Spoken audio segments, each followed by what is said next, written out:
I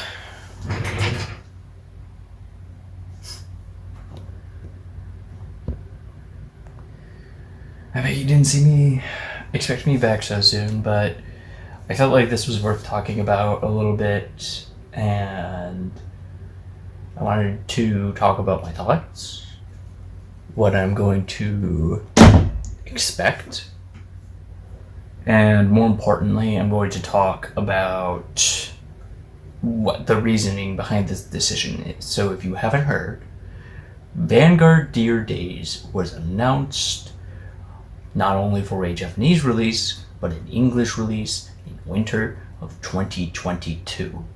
And this is not only big because this is the first international version of a Vanguard video game ever released, but this is also going to be available on Steam and Nintendo Switch, which is kind of odd considering that the previous game was released for the Premium on PlayStation. So I'm not sure why it's not going there unless they're doing something with that. Who knows? But the new game is, obviously, since it's Dear Days, it's going to be Overdress, or what they're currently calling Standard.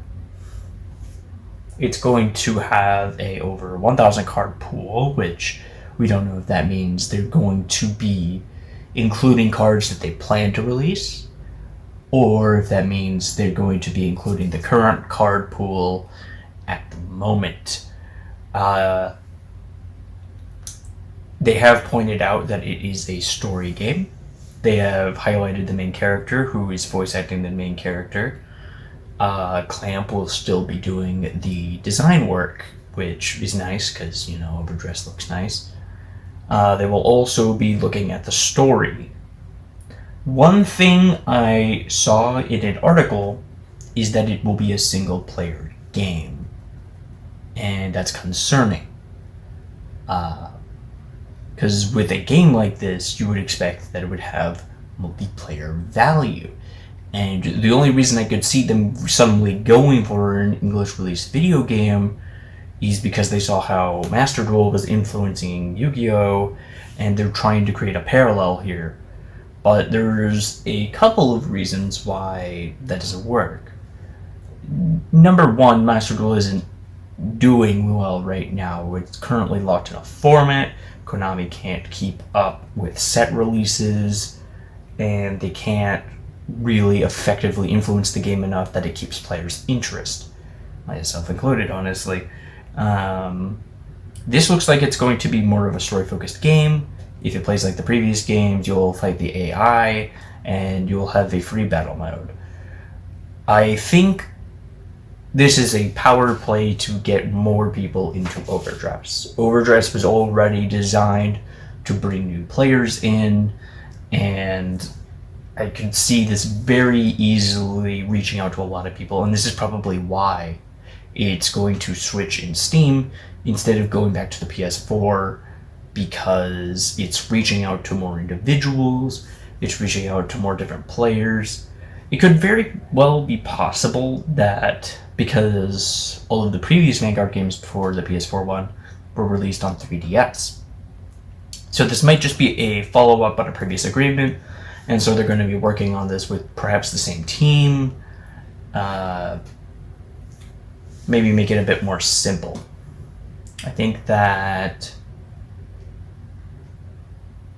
it will probably do really well because the English side, not even the English side, but internationally, people have been waiting for a translating game that's not region locked, by the way, because the 3DS was region locked, the PlayStation Store was region locked. Yes, there's ways to get around it, but if you're like me, you won't want to do that just to have to play a game, especially a game with cards that you already own. So, but by releasing this to Steam and Nintendo Switch, you're probably putting a price tag of $20, $40, maybe $60, who knows. And they might be highlighting a multiplayer experience to get people into the game that either couldn't afford cards, aren't comfortable with going out and purchasing cards, going out and doing tournaments, this just highlights so many people, and they should have done this a while ago. I know that Cardfight Online didn't do well when they worked on that, so it's definitely interesting that they want to kind of put hope back into this. I doubt this is going to have the same vision as Master Duel. It seems very much so that they will probably do some kind of multiplayer, some kind of free battle mode, some kind of story mode, because they're highlighting the main character and the story here, so it's going to be some kind of narrative experience, but it's still going to be Vanguard because it has to be Vanguard. It'll probably be more like Overdress, but it'll probably have a lot of fighting in it. Hate to bash them like that, but it's what most people have pointed out. That's really the only thing I can think of.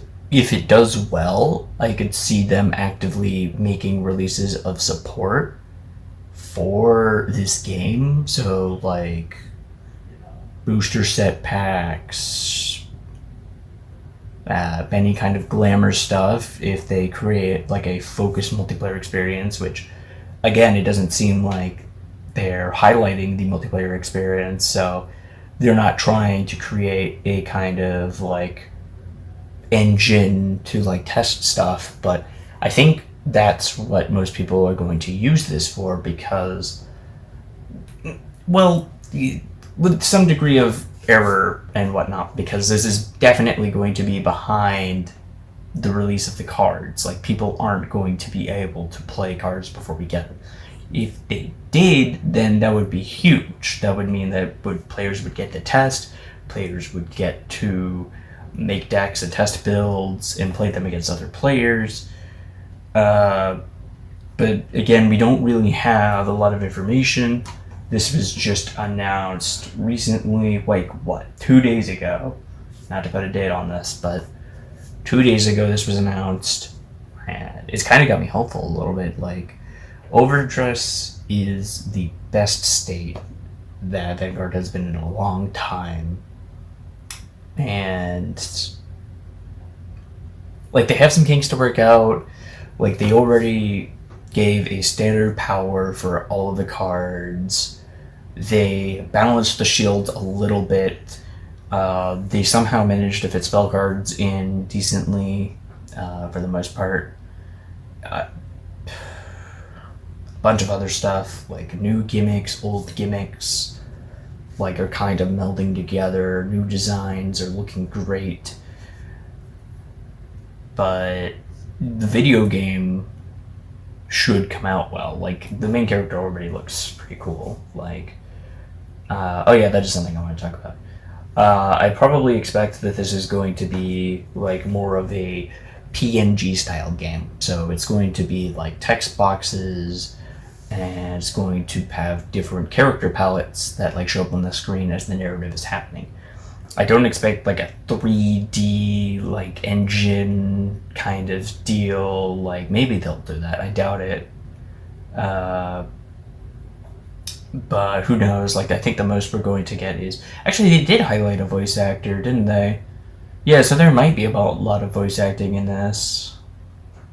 Or it's going to be, like, one-off, like, sounds, like in most anime story games. It's not a huge deal if it's like that, but it's definitely interesting.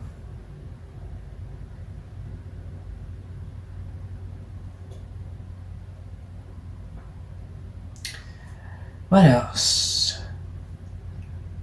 Who knows? Maybe they'll build off of this experience. I think it'll definitely do well, especially if the game's priced right. I think if people see this at $60, they might shy away from it. But if the reviews are good, then it might be able to justify, like, a higher price. I'm imagining 20 to 40, honestly. Especially if they have, like, some kind of deluxe edition. So, like, we're going to plan to put out support for this game because we have a feeling it's going to do well. And like, looking at Twitter alone, like, the first post, an English release, yes, let's go. Yo, Vanguard English acknowledging it, English port. Like, it's just like, people are very happy about this.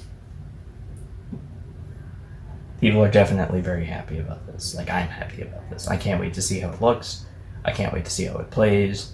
Like, I've played if you've played Yu-Gi-Oh! Links, or whatever it's called, Dual Evolution or something like that. Like, I kind of imagine it to look a little bit like that, except maybe not as gimmicky, not as one-off.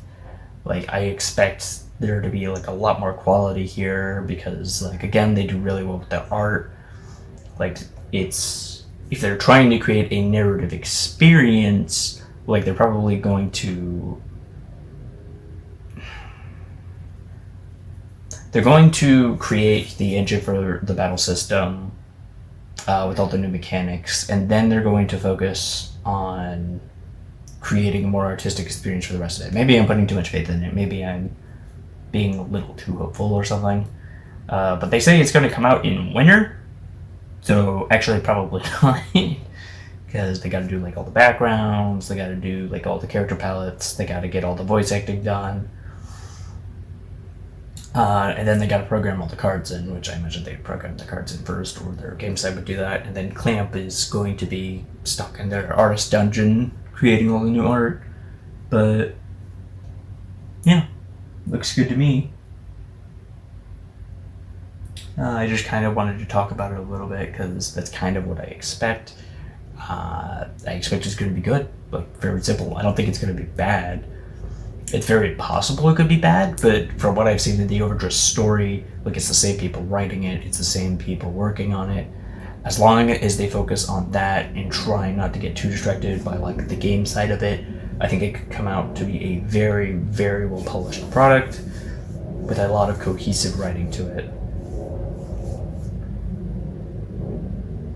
But yeah, that's all I wanted to talk about. Hope everyone's doing well, and remember to have a nice day.